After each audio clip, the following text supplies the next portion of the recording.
So I have a studio here at the Goat Farm Art Center, and when I moved in, I made a challenge for myself that was to paint one thing for a year. And so I settled on landscape painting, and that has evolved into my current series of cloudscapes. I've been here for over 3 years now, and it's nice to see that original challenge, how it's grown and evolved. So I started out with the landscape, and I noticed myself focusing more and more on the sky, and eventually the land disappeared altogether.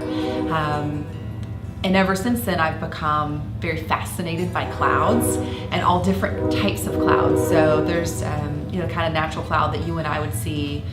Usually I can take photos of clouds over Atlanta and in the southeast, but then also there's some really interesting implosions that have happened in our city recently. The Georgia Archives last year and the Georgia Dome in 2017. And I was able to photograph those events and to paint those clouds also, but they're a cloud of debris. Also, something really interesting is that both implosions happened at sunrise. So you have this really lovely new morning light that's very unique also. So it's rethinking landscape painting and rethinking what a cloud is. Another series within the kind of cloudscape theme is images of aerial photography. So when I travel, I grab the window seat and take photos and videos from the window.